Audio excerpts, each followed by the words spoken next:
because it's a lot of relationship selling rather than technology selling or product or price selling.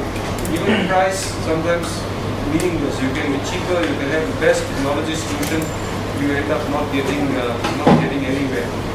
So my experience, I guess, among all my colleagues who left that multinational and started businesses, I was one of only 2 guys who really succeeded. Most of my other colleagues never really took off. They stayed they stayed in small operations, and most of them ended up going back to employment again. So the success rate also of entrepreneurs is not very high, but that's a known fact worldwide. But you have additional challenges in Asia because first of all, in Asia you have a lot of people who want to do business. Everybody wants to be an entrepreneur. So the moment somebody works for you for 2 years, he suddenly decides he knows everything and he knows more than you, and he's going out and becoming your competitor. This is so frustrating because loyalties are not there here. People are so much driven by money, hard money, that they are not prepared to wait for success to happen. They want success to be decided by when they want to have it. And most of the time they are measuring success only by the pay packet they get. And these are very strong cultural or what is the right word? These are ingrained in a lot of Asians. You know, they have this hunger to be rich, to very fast. And because of that, a lot of our decisions are not long-term decisions, they are all short-term decisions. And it's, as most of you have already experienced, entrepreneurs also get a lot of frustration because the people you trust the most will become your greatest obstacles in your growth. Yeah, this is one of the challenges. I was very lucky, I did not have that experience.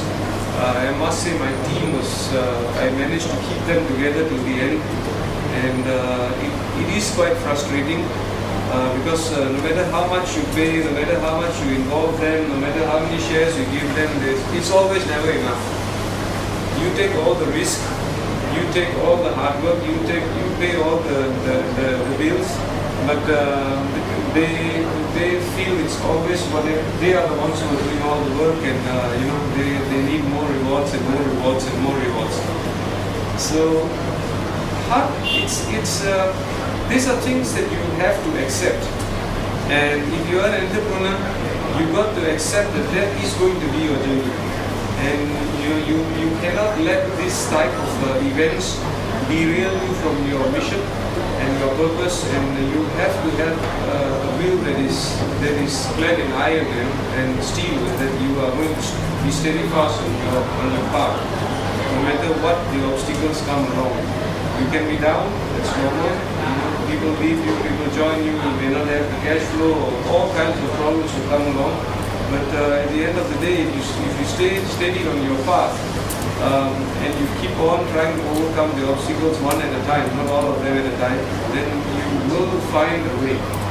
So that is, I will say in a nutshell, my experience.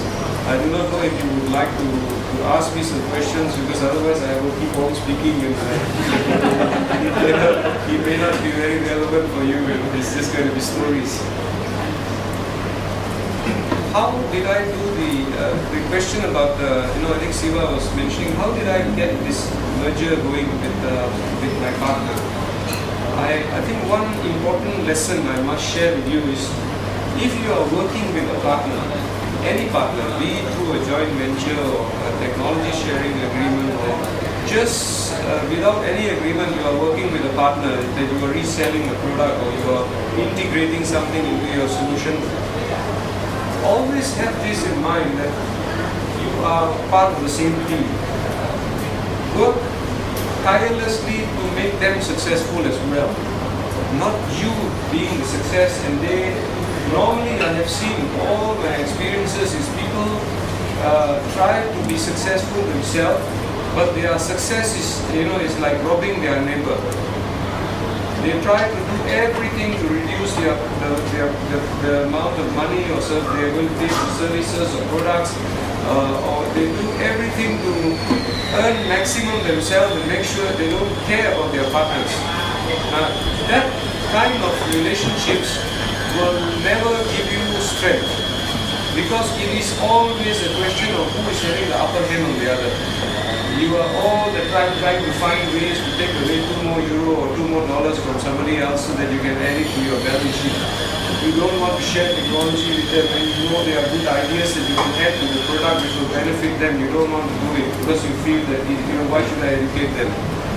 And these are the things that actually lead to distrust, and these are the things that lead to a relationship that is not rich. So all my partnerships we were always delivering them more value than they were delivering us.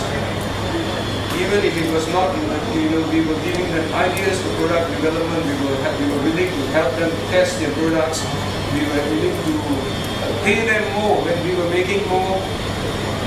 And when you do such things, you build relationships that last. People know that you're not out to take advantage of them all the time. I don't say that will work in every situation. There will be some guys who will take that as your weakness and take advantage of you. But you've got to be smart enough to know when people are taking advantage of you and when people are... And sometimes it is also okay to allow people to take advantage of you. It is okay. It is okay. As long as your journey doesn't destroy you, it will enrich you and it will allow you. And one of the benefits one of the things that I really enjoyed doing was to be always very transparent with my communication. And if somebody is taking advantage of me and say, hey, come on, I think we should talk about this, I think you're taking advantage of me. Be open, and then you talk about it, you laugh about it, you can be angry about it for a while, but then the relationship gets stronger and stronger. And in that process, you see, like in this case, I told the guy, I said, look, there are thousands and thousands of companies in Asia, in China, in Indonesia. Why do you want to talk to me? He said, there are thousands of companies better than you, but I don't trust them, I trust you. He said, they are only investing in this company because of you. So, and that kind of trust, that kind of relationship is built over time.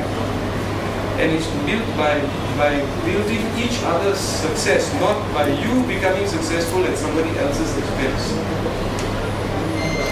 Then it's a transaction, it's a business transaction, there is no relationship. So the strongest success you can have in any business, be it with your client, here I can even use the word, be it with your customer, with your client. Never ever treat the business that you get as just something that you're going to sell and make money out of.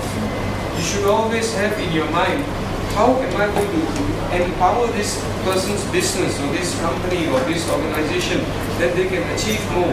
How are they going to use this solution to get better results, more efficiency, more? If you have this kind of a mindset, then your reference, each customer that you do business with will actually come back to you repeatedly, and they will talk about you to all other customers. Whereas most businesses, they get an order, until the point they get an order, they are very focused on the sale. Yes, we will do this, we will do that, we will do this. Once you get the purchase order, everybody disappears and some poor project guy comes and makes some miserable implementation and runs away.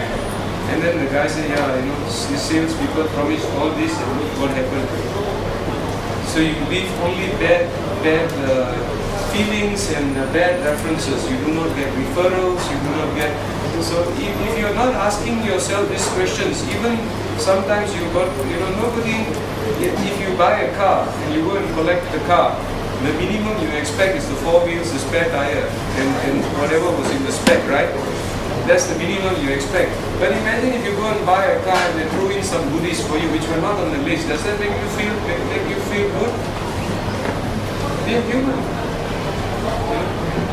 We are human. So with customers, you